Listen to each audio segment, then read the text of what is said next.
এই যে দেখতে পারতেছেন মসজিদ নববীর ইফতার আমার হাতে। সো ইফতারের ভিতরে কি কি দিল এই যে দেখতে পাচ্ছেন $100 আর আরেকটাতে দেখেন ডলার নাই। সো এটার রহস্য যদি জানতে চান এটার ভিতরে কেন ডলার, এটার ভিতরে কেন ডলার নেই, সো বিস্তারিত জানতে হলে অবশ্যই ফুল ভিডিও দেখতে হবে। আসসালামু আলাইকুম সবাইকে, রমাদান কারিম। এবং আজকে চলে আসলাম মসজিদ নববীতে এবং নববীর পার্কিং। এটা বিশাল বড় এরিয়া, অনেক বড়। আমি এখন পার্কিং আছি হলো 10B তে পার্কিং করছি। সো আজকে ইফতার করব মসজিদ নববীতে। সো আপনাদের সাথে শেয়ার করব। আজকে হলো 15তম রমাদান। সো আমি এই যে ভিতরে যাচ্ছি, এটা হলো ভিতরের এই দিকটা ঢুকে পার্কিং থেকে তারপর উপরে যেতে হবে। এই যে যে ওয়াশরুমগুলো আছে সবগুলা নিচে, এবং এখানে আপনার পার্কিং, গাড়ি পার্কিং করলে এখানে পে করতে পারবেন। এখানে মেশিন আছে, এখানে পে করে তারপর আপনি বেরোতে হবে। সো আমি যে এখানে গাড়িটা দাঁড়া করে আইছি ওইখানে থেকে আপনার ইয়া করি। আর এখন আমি উপরে উঠতেছি আলহামদুলিল্লাহ, মসজিদের নববীতে উপরে যাচ্ছি। আর ইফতারের টাইম বাকি আছে খুবই অল্প, মানে 20 থেকে 25 মিনিটের মতন আছে। সো দেখতে পাচ্ছি আমি আরও উপরে যেতে হবে। আমরা এখন এখানে গেলে পার্কিং খুবই সস্তা। এই যে এটা হলো গাড়ির পার্কিংয়ের মেশিন। সো এখানে ঘন্টায় 1 রিয়াল নেয়, ঠিক আছে। 1 রিয়ালের সাথে বেড আছে 15 হালালা। এখানে গাড়ির পার্কিং, নিচে পার্কিং গাড়ি, এবং এখানে ঘন্টায় নেওয়া হলো আপনার 1 রিয়াল 15 হালালা। সো আমি আলহামদুলিল্লাহ পরে চলে যাচ্ছি। এই যে ছাতাগুলো দেখা যাচ্ছে, ছাতাগুলো বন্ধ হয়ে যাচ্ছে।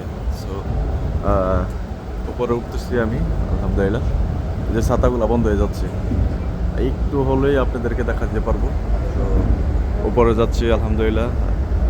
আল্লাহ, এই যে দেখেন যে ছাতাগুলো আছে, এই ছাতাগুলো অলরেডি বন্ধ হয়ে যাচ্ছে।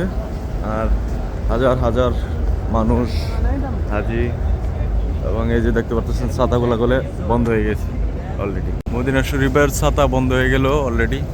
এই টাইমে বন্ধ করে ফেলে, সকালে খুলে আরেকবার এমন টাইমে বন্ধ করে ফেলে। মদিনার মানে আবহাওয়া এত মজা, এত সুন্দর বলার বাইরে। সো আমার জন্য এখানে মামুন ভাই ওয়েট করতেছে, মামুন ভাইয়ের সাথে দেখা করি, তারপর কন্টিনিউ করবো ইনশাআল্লাহ। আলহামদুলিল্লাহ আজকে ইফতার করার জন্য। তো আমাদের সামনে আছেন ফিজ ভাই এবং ট্রাভেল করেন আরেকটা ভাই কুমান্ডো ভাই। তারা ইউটিউবের থাম্বনেল নেওয়ার জন্য ইয়া করতেছে। তো আলহামদুলিল্লাহ আমাদের সাথে মামুন ভাই আছে, আমাদের সাথে বড় ভাই আছে। আর আমরা এখন বর্তমানে আছি হলো 19 নম্বর গেট বা 18 নম্বর গেটের পাশাপাশি একবারে সোজা। সো আমাদেরকে ইফতার দেওয়া হয়েছে। সো আচ্ছা মামুন ভাই, আপনার কাছে একটা প্রশ্ন। এই যে ইফতারটা, অনেকে এই ইফতারের প্যাকেট বাড়ি করে 500 রিয়াল বাড়ি করে, এটা কি আসলে? নববীতে কোথাও এরকম টাকা দেওয়া হয় না। আমরা 17 বছরে কখনো পাইনি। পান নাই? সম্পূর্ণ মিথ্যা। এরা অনেকে ভাইরাল হওয়ার জন্য এইগুলো করে, আসলে এগুলো করবেন না ভাই। আসলে মসজিদ নববী দেয় না, অন্য কোনো জায়গায় দিতে পারে, সৌদিরা অন্য কোনো জায়গায় দিতে পারে। আমি বলি না যে দেয় না, দেয়। হ্যাঁ। আচ্ছা এটার ভিতরে কি কি আছে একটু বলবেন? এটার ভিতরে আছে আপনার একটা টক দই, একটা বিস্কিট, একটা পানি, তারপর রয়েছে আপনার খেজুর, রয়েছে মদিনার মশলা দুগ্গা, রয়েছে চামিচ, এবং রয়েছে আপনার হাত ধোয়ার জন্য একটা রিফ্রেশিং টিস্যু। এই হলো বরকতময় মদিনার ইফতার। মাশাআল্লাহ মাশাআল্লাহ তাবারাকাল্লাহ। যাই হোক, কি বলবো, হাজার হাজার মানুষ বসে আছে, এবং মানে এখানে হ্যাঁ হ্যাঁ প্যাকেটের মধ্যে 500 রিয়াল 1000 রিয়ালের নোট দেয়া আছে। এইটার আসলে রহস্যটা কি, আপনি কি বলবেন? আলহামদুলিল্লাহ এই যে আমাদেরকে সুরমা দিল। এখানে ওমান থেকে আসছে ওনারা, ওমান থেকে এসে আমাদেরকে সুরমা দিচ্ছে, সবাইকে দিচ্ছে, আমাদেরকে না শুধু সবাইকেই দিচ্ছে। আলহামদুলিল্লাহ এরকমই আসলে আলহামদুলিল্লাহ। দোয়া দরুদ হয়ে ইফতারের টাইম হয়ে গেছে অলরেডি। সবাই রয়েছেন, আল্লাহ আমাদের প্রত্যেকের রোজাদার কবুল করুক, আর জিন্দেগি সুখময় মানুষ। সো আমাদের বাংলাদেশ থেকে আমাদের কমান্ডো ভাই আসছে, ওনার পেজের নাম হলো travel command. Travel commando. So উনি অনেক দেশ ঘুরে, যেটা দেখলাম চায়নাতে এটা আমার 13 নম্বর দেশ। 13 নম্বর দেশ, ওনার 13 নম্বর দেশ অলরেডি ঘোরা হয়ে গেছে। বর্তমানে 13 নম্বর দেশে আছে, সৌদি আরবে। এবং এখন কোথায় আছি আমরা? মানে মদিনাতুল মুনাওয়ারা মসজিদে নববীর সামনে আমরা ইফতার নিয়ে বসে আছি। আলহামদুলিল্লাহ। আপনার অনুভূতিটা কি? 13টা দেশ ঘুরলেন এবং সৌদি আরবে এসে কি পেলেন? এই যে এত এত দেশ ঘুরছি, আসলে আমাদের শিকড়, মুসলিমদের যেই শিকড়, সেই মূল জায়গাটি আমার এতদিন বাকি ছিল। আল্লাহ তাআলার রহমত বরকতের সেই জায়গাটিতে এখন এসে আমার যে অনুভূতি হচ্ছে, এটা সত্যি আসলে বলে বোঝানোর মতো না। যাক আলহামদুলিল্লাহ। পুরো পৃথিবীর যত জায়গায় ঘুরি না কেন, এখানকার যে শান্তি, এখানকার যে বাতাস, এখানকার যে অক্সিজেন, এটা সব কিছু থেকে আলাদা। আমিও প্রত্যেকটা মুসলিমের আলহামদুলিল্লাহ এখানে 4-5টা দেশ ঘুরছি, কিন্তু মাশাআল্লাহ। সৌদি আরবের মতন মজা কোনো জায়গায় নাই ভাই আসলে। মানে এখানে অনেক আমাদের বাংলাদেশি প্রবাসীরা জব করে, যাদের বেতন খুবই কম, তারপরেও টাকার মধ্যে রহমত আর বরকত আছে হ্যাঁ, ইনকামে, হ্যাঁ, এটাই যার ফলে আজকে যে বাংলাদেশ, এই বাংলাদেশ প্রবাসীদের রেমিটেন্স থেকেই তৈরি, আর তার ম্যাক্সিমাম রেমিটেন্স যাক, এই দেশ আমরা থেকে আসলে গিয়েছে। দোয়া করি, এই যে এখন তো আপনি সৌদি আরব আছেন, দেখতেছেন ইরানের সাথে একটা হচ্ছে, এটা যেমন আল্লাহ পাক আমাদের আমরা দোয়া করি পৃথিবীতে শান্তি বর্ষিত শান্তি হোক, বর্ষক, সকল সমস্যা দূর হয়ে যাক। ইনশাআল্লাহ ইনশাআল্লাহ। যারা অপেক্ষায় আছি আলহামদুলিল্লাহ, আজান পরে যাবে অলরেডি, দেখতে পাচ্ছেন সবাই ইফতার নিয়ে বসে আছে। আমাদের সামনে আছেন বাংলাদেশের সবচেয়ে জনপ্রিয় একজন ট্রাভেলার এমডি ফিজ নামে, যে পেজে পরিচিত বা ইউটিউবে পরিচিত। সো আমরা একসাথে আজকে ইফতার করার জন্য আসলাম। ভাইয়ের কাছ থেকে একটু রিভিউ নেব, মানে মদিনাতে এসে আপনি তো অনেক দেশ ঘুরছেন, বা মদিনাতে এসে কেমন লাগলো, বা সৌদি আরবে এসে কেমন? এটা তো শান্তির একটা জায়গা, এবং পৃথিবীর দ্বিতীয় পবিত্রতম মসজিদ হচ্ছে মসজিদে নববী, এবং আমার নবী নিজে হাতেই তৈরি করছেন, এখানে ছিলেন। ও আজান দিয়ে দিছে। আলহামদুলিল্লাহ। চলো চলো। বিসমিল্লাহির রহমানির রহিম। আলহামদুলিল্লাহ।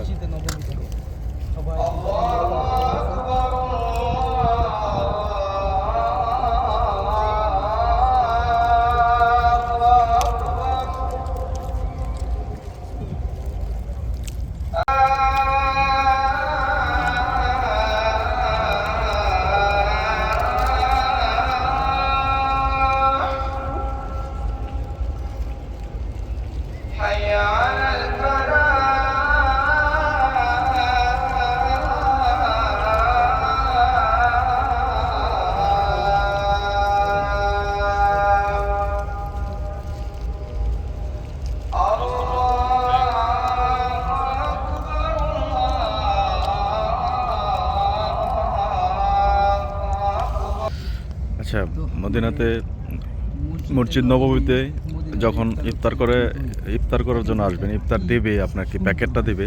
এই যে মাউন ভাই, এই প্যাকেটটা আমি ভাবছিলাম টিস্যু, ঠিক আছে? এটা আসলে এত ভিটামিন কি, এটা আসলে মশলার মধ্যে মদিনার বিভিন্ন মশলা, যেখানে তিল রয়েছে এবং অন্যান্য বেশ কিছু জিনিস রয়েছে, সব কিছু মিলিয়ে যেটার নাম হলো দুক্কা। এবং এই মশলা দিয়ে টক ভেজা যখন মিক্স করে খাবেন খেজুর দিয়ে, আপনার যে সারাদিনের ক্লান্তি সেটা দূর হয়ে যাবে, শরীরে যে পুষ্টি গুণ সব কিছুই আপনার খুব ভালো লাগবে, এবং শরীরের ভিতরে কোনো ক্লান্তি থাকবে না। যাক আলহামদুলিল্লাহ। এই যে এটাই মদিনার ইফতার করা হয়েছে। এখন দেখেন ইফতারের পর সুন্দরভাবে একদম পরিবেশটা দেখেন একদম ক্লিন করে ফেলতেছে। এখানে খাওয়া হয় নাই, তো আমরাটা খাওয়া হয়ে গেছে একদম ট্রেনে পরে একদম ক্লিয়ার। এই যে এদিকটা অলরেডি নামাজ শুরু করে দিছে, এখানে নামাজ হবে। তো মসজিদের ভিতরে যদি আপনি নামাজ পড়তেছেন, তাহলে ইফতারির মানে আসরের সময় আসতে হবে। আলহামদুলিল্লাহ আলহামদুলিল্লাহ আলহামদুলিল্লাহ। ইফতার শেষ করে আমরা ওযু আছে কিনা এখন আমি ওযু করে আসি। আমরা আলহামদুলিল্লাহ ইফতার করে এখন আমরা মাগরিবের নামাজের জন্য দাঁড়াবো। দেখতে পাচ্ছেন অলরেডি আলহামদুলিল্লাহ সব ক্লিন হয়ে গেছে।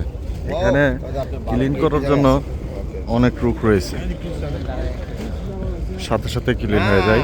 কমান্ডো ভাই দেখলেন তো কত ক্লিন, কত কি মানে এই অল্প কয়েক মিনিটের মধ্যে সব একদম ক্লিন হয়ে গেছে। হ্যাঁ, মনে হচ্ছে যে আমরা এখন এখানে ইফতার করছি, এখন একবার এখানেই নামাজ পড়বো দেখে বোঝার ইনশাআল্লাহ। কোনো উপায় নেই। উপায় নাই, এখানে আমরা ইফতার করছি। হ্যাঁ, কত পরিষ্কার, কত পরিচ্ছন্ন, মাত্র 2 মিনিটের মধ্যে সব ক্লিন সব হয়ে গেছে। ক্লিন হয়ে গেছে আলহামদুলিল্লাহ। মাউন্ট বাইক, আলহামদুলিল্লাহ এই দৃশ্য আমরা প্রতিদিনই এই মাউন্ট বাইক হলে আপনার মদিনা শরীফে সবসময় থাকে। আর মদিনা শরীফে আপনারা যদি সালাম জানাতে চান, মাউন্ট বাইয়ের পেজে যে সালাম জানাইতে পারবেন। সো আপনার এখন থেকে মদিনাতে আপনার পেজের নামটা কি? আল মদিনা টিভি বাংলা। আচ্ছা, বাংলাদেশ থেকে যারা মদিনা শরীফে সালাম জানাইতে চান, অবশ্যই টিভির বাংলার সাথে থাকলে আপনারা অবশ্যই লাইভে সালাম জানাতে পারেন। হ্যাঁ, লাইভে সালাম জানাইতে পারবেন। ধন্যবাদ So, সবাই। যাই হোক, মাউন্ট বাইয়ের পেজ নামাজ পড়ে বাসায় যাব। আমরা এখন কি করব? নামাজ পড়ে বাসায় যাব। আমরা এখন নামাজ পড়ে বাসায় চলে যাব। যাই হোক, আলহামদুলিল্লাহ নামাজ পড়বো এখন। আমরা এখন ইফতার শেষ করে, নামাজ শেষ করে মাগরিবের এখন আমরা গাওয়া খাচ্ছি সবাই। তো গাওয়াগুলা দিচ্ছে হলো এই যে সৌদি আছে এখানে, এখানে উমানিয়ান আছে, তারা গাওয়া খাওয়াচ্ছে সবাইকে, অনেকেরই খাওয়াচ্ছে। যে যেমন ভাবে বাসা থেকে নিয়ে আসতে পারছে তারা সবাইকে গাওয়া খাওয়াচ্ছে। সো না, আমি খাবো না, ফুল আমি। চা আছে এখানে। সো অনেকেই রেস্ট করতেছে, এখন একটু রেস্ট করার সময়। পরে হলো তারাবিনের সবাই হয়ে যাবে, এশারের নামাজ পড়েই তারাবিন নামাজ শুরু হয়ে যাবে। সো আলহামদুলিল্লাহ অনেকেই রেস্টে আছে বর্তমানে। আমাদের ফিজ ভাই তো ফিজ ভাই তখন তো বলতে পারেন নাই আসলে ফুল কথাটা, এখন একটু যদি বলতেন ইফতারি শেষ করে এখন হ্যাঁ, আমরা ইফতারি তাদের শেষ করে তাদের নামাজ ভালোবাসা পড়তেছি। কেমন লাগতেছে আসলে? এবং আরবেরা আমাদেরকে গাওয়া, স্যান্ডউইচ আরো অনেক কিছু দিচ্ছে, খেজুর। তো এটাই আমি প্রথমে এসে আরবদের একটু ভয় পাইতাম, কেন এই বইটা কি কেন বলে না বলে বা কেমন। বাংলা বলেন ভাই। না, তারপরে হ্যাঁ, দুবাই। ওনারা কি দুবাই? এবারাত, হ্যাঁ, এমারত থেকে আসছে।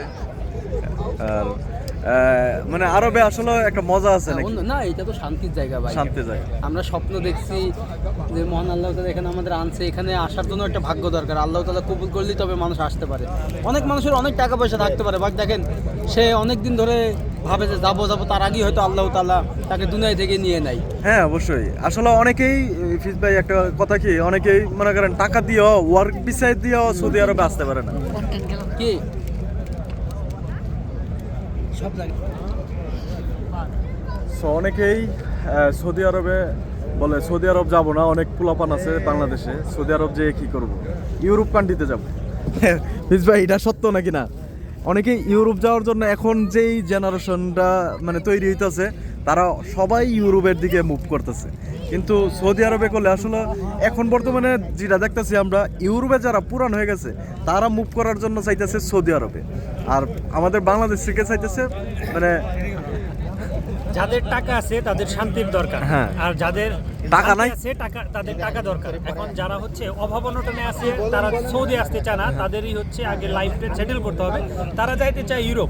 যারা ইউরোপ গিয়ে টাকা পয়সা কামাইছে তাদের শান্তি নাই, তারা এখন শান্তি খুঁজে, শান্তির জন্য তারা আসে সৌদি আরব। সৌদি আরবে জায়গা খুঁজতেছে, জায়গা মানে এখানে থাকার জন্য বললাই। এখানে বিজনেস সহজ ভাই, ইউরোপে বিজনেস সহজ না। না, সহজ সৌদি আরব, দুবাই এগুলো বিজনেসের হাব।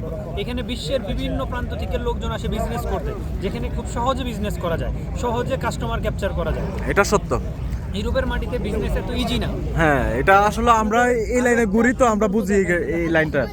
সো আমাদের কাছে অনেক ফোন আসে ভাই, আপনি ইউরোপের মাটিতে 20 লাখ দিয়ে কিছু শুরু করতে পারবেন কিনে নেবো না। 50 লাখ দিয়ে শুরু করতে পারবেন। 5 কোটিতে ইউরোপে যে টাকা প্রফিট করবেন, সেই 5 কোটি আপনি মধ্যপ্রাচ্যের দেশগুলোতে, উন্নয়নশীল যেই দেশগুলো আছে মধ্যপ্রাচ্যের দেশগুলোতে যদি আপনি ইনভেস্ট করেন, সেখান থেকে তার চেয়ে 5 গুণ বেশি প্রফিট আপনার পাবেন। এর জন্য মানুষ মূলত এই দেশটার উপর- এখানে হলো টাকার একটা মানে বরকত আছে, এই দেশে টাকার একটা বরকত আছে, সত্য কথা। চলেন যাই। গ্রিন টি নিয়ে আসছি। মাউন্ট ভাই আরো গ্রিন টি লয়ে আইছে। এই আমরা খাইবেন না নাকি গ্রিন টি? কি করব? সো আমরা এখন আরে গাড়ি আছে এই লোকে। এই গাড়ি আছে তো। মাউন্ট ভাই একটা প্রশ্ন আছে, এই প্রশ্নটা হলো আপনার এখানে করলে নামাজের পরেই জানাজার হয়, ঠিক আছে? জি ভাই। এখন জানাজার, হ্যাঁ, ফরজ নামাজের পরে এখন জানাজা হয়। লাশগুলা মানে কি মদিনা শরীফের মানে এটা মসজিদ আল নববীর যে 1 নাম্বার গেট থেকে 40 নাম্বার গেটে আমরা সালাম দিতে যাই, যাওয়ার সময় মাঝখানে একটা গেট আছে, যেই গেট দিয়ে ইমাম সাহেব প্রবেশ করে, ওটার কোনো নাম্বার নাই। ওই গেট দিয়ে ভিতরে লাশগুলো নিয়ে আসা হয় নামাজের আগেই সেই মুর্দারদেরকে ভিতরে আনে এবং ইমাম সাহেব যেখানে লাশগুলো রাখে ওই ইমাম সাহেব নামাজ পড়ার সাথে সাথেই তাকে নিয়ে যাওয়া হয় ওই সামনে লাশের সামনে এবং সেখানে দাঁড়ায় তিনি নামাজ পড়ে এবং ভিতরে যেই মুদ্দরগুলো আসে তাদের যে আত্মীয় স্বজন তাদেরকেও ভিতরে বসার সুযোগ করে দেয় এক জায়গায়। ওইখান থেকে তারা নামাজের পরপরই দেখবেন, আপনি যখন মসজিদ নববীতে থাকবেন ওই সামনের সাইডে নামাজের পরপরই দেখবেন যে লাশগুলো নিয়ে যাওয়া হচ্ছে বাকির দিকে, গারকাতুল বাকি বা জান্নাতুল বাকি নামে আমরা চিনি। আচ্ছা, এখানে যেগুলা জানাজার হয় মানে জানাজার নামাজ হয় এগুলা কই মাটিতে মানে সব জান্নাতুল বাকিতে মদিনাল মুনওয়ারার মধ্যে বেশিরভাগ যারা মারা যায় মদিনাল মুনওয়ারার যে হুদুদের ভিতরে তাদেরকে নিয়ে যাওয়া হয় জান্নাতুল বাকি। মানে হাজি যারা আছে হাজি হোক মুকিম হোক এখানে যারা স্থানীয় হোক সব আলহামদুলিল্লাহ। যাই হোক, আল্লাহ যেন আমাদের এই জান্নাতুল বাকিতে নসিব করে আমাদের। আমি সবসময় চিন্তা করি আমার মৃত্যুটা যেন মদিনাতে হয়। আলহামদুলিল্লাহ। So, আলহামদুলিল্লাহ যারা এখানে হাজিরা আইসা মারা যায় বা এখানে আশপাশের যেমন আমি আজকে এখন বসে আছি, আমি জানি না কখন নিউজ হবে। এখানে যদি আমি মারা যাই তাহলে আলহামদুলিল্লাহ এখানে জান্নাতুল বাগানে আমার মাটি দেওয়া হবে। So, আলহামদুলিল্লাহ আলহামদুলিল্লাহ আলহামদুলিল্লাহ। আমরা এখন এখান থেকে বিদায় নিয়ে নিচ্ছি। সো ভিডিওটি কেমন লাগছে অবশ্যই কমেন্ট করে জানাবেন। এরকম ভিডিও পেতে অবশ্যই চ্যানেলটি সাবস্ক্রাইব করে রাখবেন। তো আজকের মতন এখানেই বিদায় নিচ্ছি। ভালো লাগলে অবশ্যই শেয়ার করবেন। থেকে আল্লাহ হাফেজ।